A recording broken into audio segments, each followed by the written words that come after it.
I am absolutely delighted to be joined by Ian McDermott and Robert Dilts, who probably don't actually need any introduction. You are both presenting a joint presentation at the NLP conference in May, and we're very excited to be hosting you both. Your topic is the expansion of agency and the evolution of consciousness. So perhaps you'd like to start by telling us a little bit more. I mean, do you need to tell us more about yourselves? But just in case somebody doesn't know who you are, please tell us a little bit more about yourselves and your presentation. Oh, good Lord. Robert, do you want to kick off? Sure. Who are you? Who am I? No, I've been, a developer, trainer, author, coach in the field of NLP since it first started, even before its name. Have authored quite a few books. I think it's over 30 now on the different aspects of that. And Ian and I have been working together for 30 something years. And I'm a co-founder of NLP University in Santa Cruz. So why don't we do the introductions first, then we can say a little bit about what the topic is. So Ian, over to you. Yeah, so I got into the field because I started out as a psychotherapist, and I just couldn't believe how theological so many psychotherapists were. It's like there was the one true church of whatever it was, TA, Gestalt, or anything else. And looking for what worked seemed to be an unusual thing to do at that time. Now, my hair was a different color at that time, that has to be said, so let's not go into the sordid details of my longevity. But it means that having been around a long, long time in the field, I've seen it blossom. And for me, that's been wonderful because so many of the reasons I first became interested have been validated to the point where now I can seriously have a conversation with my dear colleague, Professor Patricia Riddle, who is a neuroscientist, a professor of applied neuroscience, and she will tell me, neuroscience is catching up with NLP. Wonderful. Yes. But we knew all along. Yeah. Yeah, exactly, Robert. But it means that, working with people in organizations, families, training generations of practitioners, coaches, and so forth, just continues to be something where I feel that the ripples keep going out. We are having an influence, often in ways that we're not aware of until people come back and say, you know what you said and you can't even remember. And so it continues. But what we wanted to do is very much in keeping with having that greater agency. Yeah, I was going to just say that's a good segue into what the presentation is about. So the idea of, so what is agency? Agency is, the sense and the knowledge that we can make a difference. Like Ian was talking about, we can do something and that will ripple out. And then what is consciousness? Consciousness is essentially our awareness of that, our awareness of, we would say, of some kind of cause and effect, some kind of realization that what I do is going to have an impact that could have an impact that could have an impact.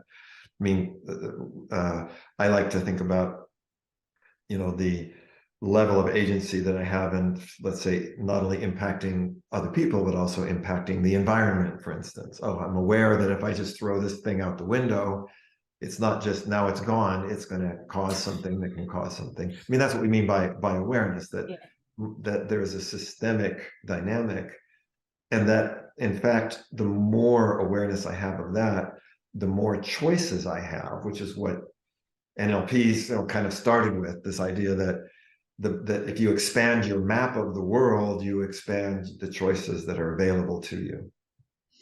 So for us, this has been an ongoing journey where it became very obvious to us many moons ago now that we really enjoyed engaging in doing things together, but we didn't need to.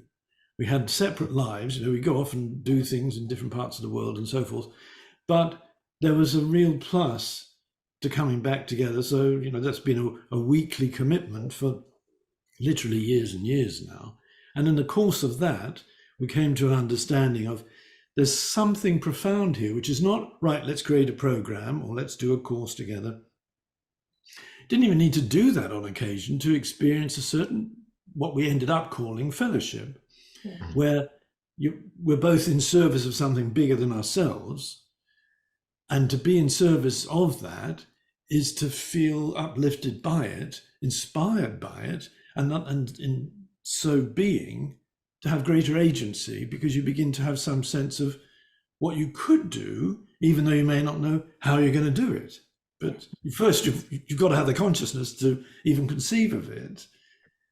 And that takes us into these different notions of agency, which is one of the things we want to share in the conference.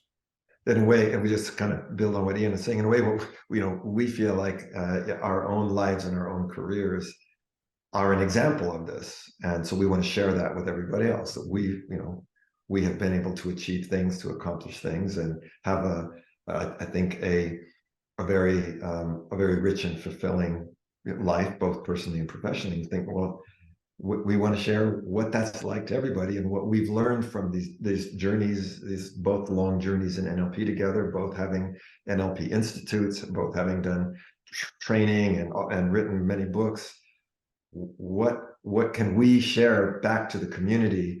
Especially are aware that our presentation is one of the final one, or is maybe the final one. The final one. Yeah. We wanted to just say, here's what the way you can get the best out of what you've just been doing in these 4 days of this conference, and to make a better life and better world for yourself and for others. Yeah, and there's something about when we started thinking about agency, there are almost like levels of agency, for want of a better description, and we gradually started to formulate this over time, that there's an initial sort of almost nascent agency where it's just there. Is it going to manifest? Is it going to emerge? And if it does, then people begin to have a sense of, and I use all sorts of different words, maybe potency, maybe the ability to have some impact, whatever it may be. Now that could just start as me on my own. I can do something, I can have an impact. And of course, it's perfectly true. Anybody can make other people feel perfectly wretched. Well, that's one kind of impact. That's agency, unfortunately. Yeah. Well, in fact, you could do something else. Yeah. So in fact, we kind of have we sort of line up 4 levels of consciousness, 4 levels of agency, and the simple way of identifying these levels of consciousness is I, we, us, and what we call an expanded us. So I is awareness of me. That we, of course, is that we are a community, a group. The us is who we're serving. That consciousness, and then there's the expanded us, we call it, and that lines up with these 4 levels of agency. Ian was talking about nascent agency. Oh, that's I can do something. Then there's what we call the expanded and collaborative agency, which is we. Oh, we can do something. We can make a difference. Then there is what we call the awakened agency, which has to do. Agency has to do with this us awareness. Again, I think this is very relevant for our NLP community. There's the I in the community, there's the we, then there's the us. And then the idea of the expanded us is it's, of course, the community and far beyond. And we would call that, for a lack of a better term at this point, meta agency. I think meta gets used a little bit too much, but it's more that, again, what we call an inclusive us. Yeah. So what we want to present is that actually, and I think in our NLP community, that sort of evolution is important for all of us. And when we know that, we can make a bigger and bigger difference in terms of what we do, in terms of what we're learning. Ian, I might share and then pass it back to you. So when Ian and I first talked after the New Year, I said, "Oh, Ian, Happy New Year." And Ian said back, well, what I said back was, yes, and let's make it one for a lot of people. It's that you can have the wish, which in a sense, when you say Happy New Year, it could just be a platitude, but it could also be an invocation. You can invoke it, but then it's going to be, how does that get implemented? Will you actually enact it? That's a different state of consciousness.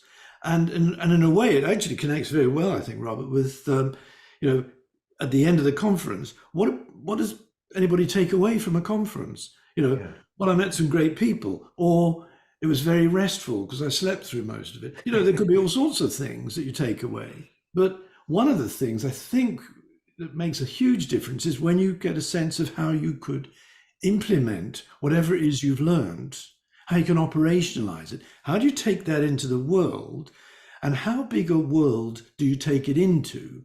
So, for example, we make these distinctions between I, we, us, and the expanded us. You could have a we, which is we are the members, and then there are the outsiders. That's one kind of crappy we. The us, if the we really expands, it's going to be not just a few of us, it's going to be all of us in some way or another. But then there's a basic question often, which we sort of grapple with. We've spoken much about this when we're talking about each to the other. How big is your us would be one way of putting it. And is that us just the cozy little fraternity, the little group who somehow or other are the special people?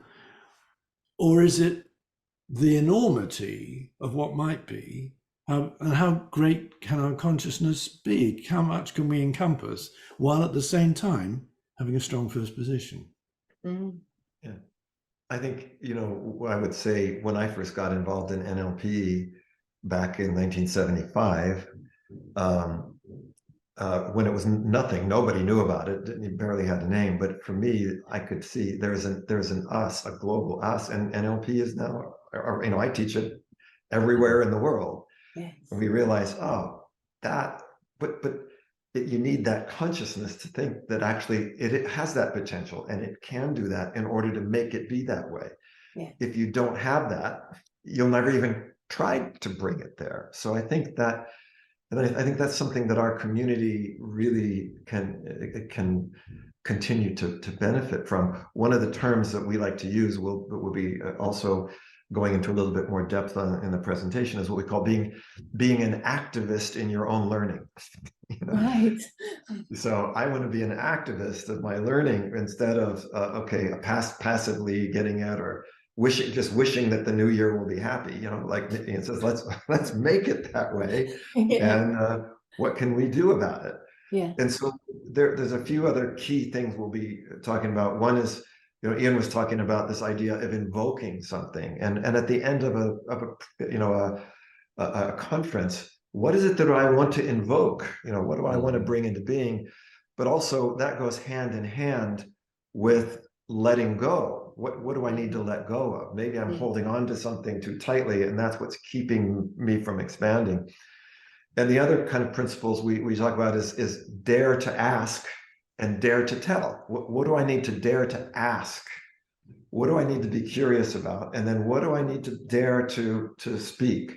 And I think these are going to be some of the very, practical, active things we want to be engaging people with. Exactly. So there's dare to ask, dare to speak, and dare to do. Yes. Dare to do. There's the activist again. And so often I think people, that there's a very strange thing that I've encountered many times working with, some of my work involves working with families and organizations where there's extraordinary amounts of wealth around, and yet there's still a version of little old me. Well, this person may be a multimillionaire, whatever it is, but still harbors the, well, what can I do? Right. And yet from the outside, you'd assume, wow, this person can do pretty much anything they wanted to. The mindset isn't there to support that. Yeah. And that's when you get into, how big is your dream? How big is your us? And what would it be like just to really seize the day and be an activist in your own learning?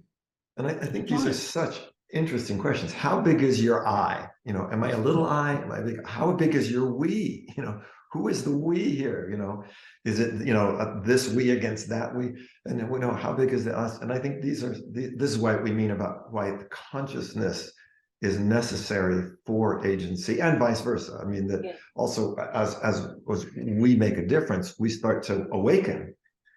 And that awakening then also kind of gets into hopefully a virtuous circle. Yes. Well, indeed. And the expansion of agency, the evolution of consciousness, these feed on each other. You know, you can, in a way, it's like a house. You want to come in, you want to get into the house. Would you like to go in through the front door or the back door? It really doesn't matter.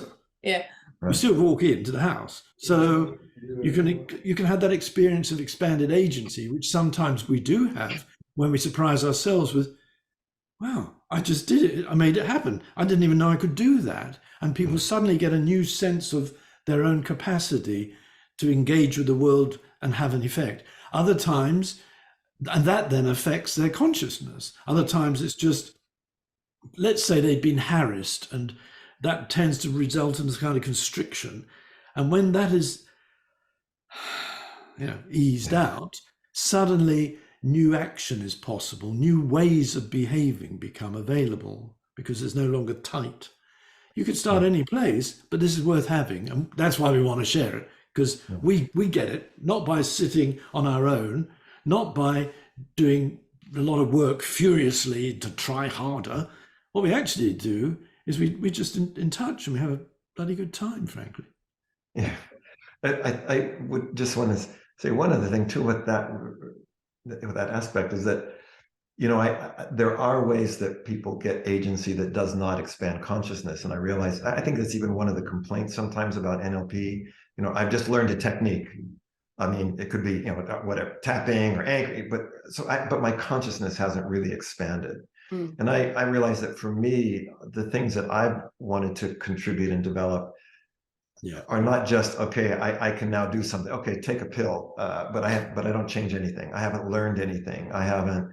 I'm not going to make my life or anybody else's life better. So I think that's why we like to put those together.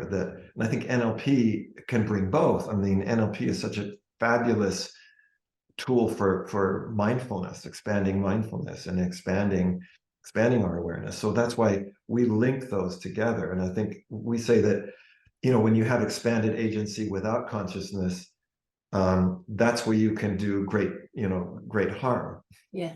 You become manipulative. And I think you also do a lot of doing.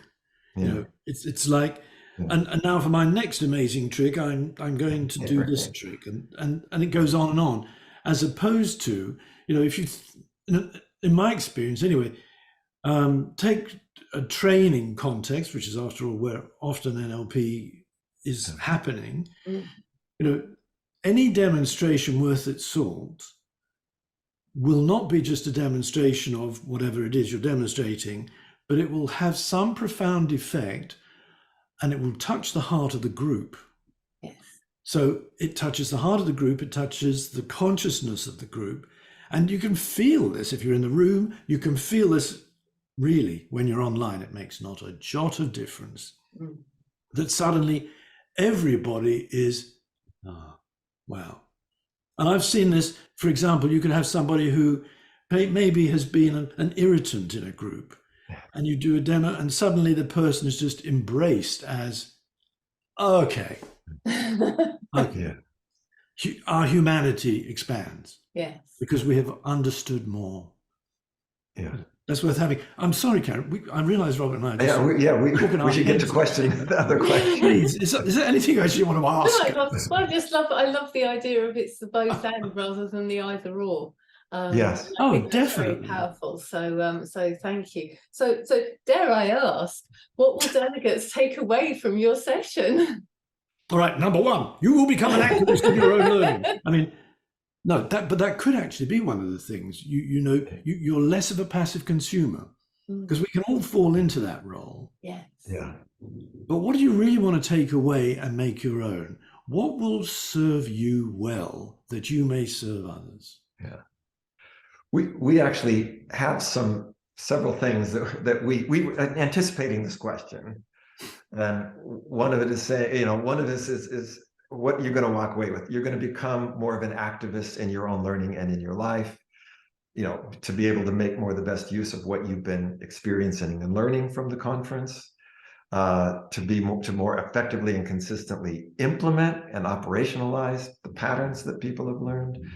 And, we like to say, we were Stop to the be a lie. little bit provocative. Stop the lie. Yeah. Ooh. What is the lie? How small we are. Yeah. Yeah. Because we're not. Yeah. Yeah. Marianne, And we know this. We know this. All you got to do is think about how easy is it for you to wreck someone's day? Okay, it's a weird thing, but you often choose the negative examples to make the point. And in the same way, you could do a lot of good if you wish. And it's not about, oh yes, if only I had massive net wealth, that would be huge. You do. It's just not money. Yeah. It's influence. And having the massive wealth, as you were pointing out, Ian, is no guarantee that you're going to be able to do anything more, be any happier, be any more fulfilled. Because we both work with very high net worth people who are extremely unhappy and have very little sense of agency. But I think, on another level, Karen, so people obviously will be walking away with a kind of a map and a model of these levels of consciousness, levels of agency, and of course some questions and tools for, well, okay, how do I accomplish some of this expansion? I mean, that's what Ian and I, we make our living doing, is helping people expand their consciousness and their agency so they can really become more of their potential and be the best version of themselves that they can in any particular context. And that's what we would like people to walk away with. Exactly, because I think the reason we wanted to do this at the end is it's potentially a useful filter if you've been having an experience over days of whatever duration, where you can just filter it in terms of, so what am I going to take away that will be something I can implement in ways that are meaningful to me, that has an effect on how I think about things, how I experience life, how I metabolize life. And that will then have an effect on those around me as well. So in a way, hopefully it can be a useful review process. What can I take away? And then following, what can I do with it? What am I going to do with it? And what do I want to invoke? What do I want to bring as a result of this? What has been inspired in me? And how am I going to do it? And that also involves, as we say, it's this interesting thing of, okay, what might I need to let go of that's keeping me small? Yeah. So you could end up with greater clarity about what's important right now for you to both embrace and also to let go of. Absolutely. As you say, perfect timing for your presentation. So apart from people attending the first 3.5 days of the conference, so that they've got some learnings to embrace during your session, is there anything else that delegates can do beforehand, so that they get a deeper experience, a deeper understanding during your session? Well, one thing I can certainly advise is there is a Rapport article coming out that will kind of outline some of these, and there have been some previous ones. Actually, there's been a series where we've kind of talked about ones devoted to this idea of what we were calling nascent agency. Others are expanded. So those would be some really interesting ways, because there's a lot of questions there and also gives background to what we're doing. So read Rapport magazine. That's one advice. So let me balance that up. Please do. And my response would be, of course, if that's what you want to do, read your head off, by all means. But at the same time, my suggestion, if you want to be fully prepared for this session, intensive study may not be required. You may just need to turn up. People are leading busy lives. People have got way too many agendas already. So there could be something about, yes, if you want to be fully prepared, come and be present. Yeah. And I think these are the two dimensions of being the activist in your own learning, right? Yeah, so, okay, exactly, I want to be the activist of my own learning. And I think, as Ian is pointing out, activism doesn't always mean activity with no with no purpose. I mean, and sometimes, as he says, it's about like I've got to just be as present as I can. Yeah. So I do think this idea of our goal is maximize what you're going to be able to take from that conference, and so I think certainly attending the sessions that are interesting and inspiring to you are very important. But then, don't try to put too much pressure. This is the letting go part that Ian is Exactly. Yeah. Maybe let go of the need to go, if I don't do this, I won't get anything. So maybe one of the questions I sometimes ask myself is, in this situation, how would I be and what would I do if I trusted? And that's an interesting question. If I actually trust, I'm not going to like be OCD about everything. I'm going to actually, be more in my state of flow. Yeah. So yeah. Be So present. it could be that lovely. that's where we end for this time anyway. To see you in the flow.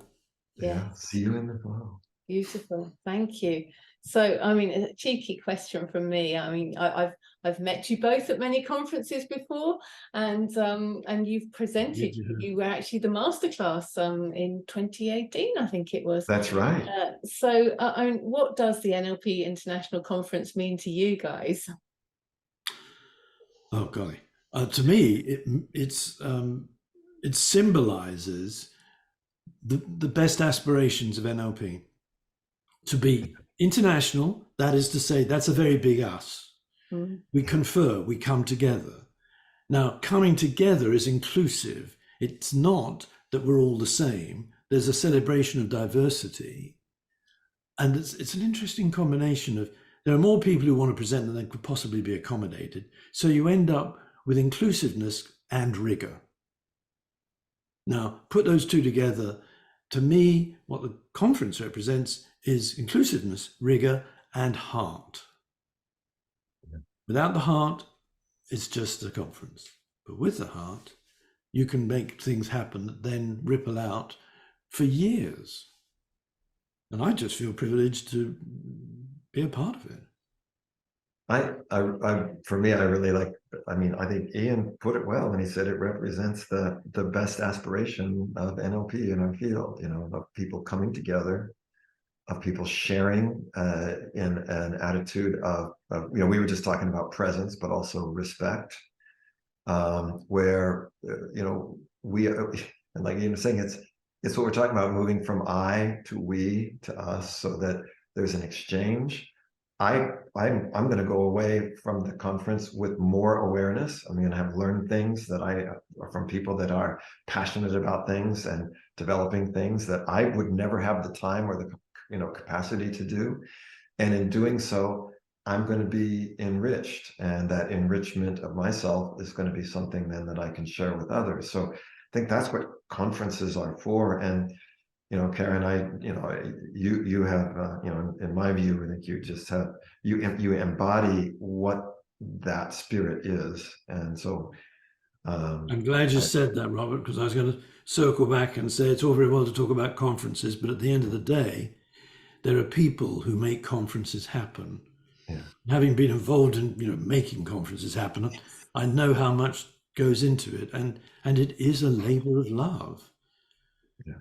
So the other thing that the NLP conference means to both Robert and me, because we've talked about this, yes, is the personal commitment of you and your team, you, Cash, and the team that puts this together, who, doesn't need to be visible. Yeah, thank you. That's a very elevated kind of I to we to us. So thank you. Thank you. Thank you. I think we do what we do because you do what you do. So it's that perpetual circle, life cycle, I think. The virtuous circle, yes. Virtuous circle. So thank you, Ian and Robert. Really appreciate your time. So just to remind everybody, Ian and Robert are closing the conference in May with a perfect presentation, the expansion of agency and the evolution of consciousness. And you will be presenting at 17:30 BST. On Sunday, the 21st of May, and that is a plenary session for all conference attendees. So it's going to be a wonderful end to the conference. Thank you both so much for doing that for us, and we'll look forward to seeing you in May. Yes. Till then. Till then.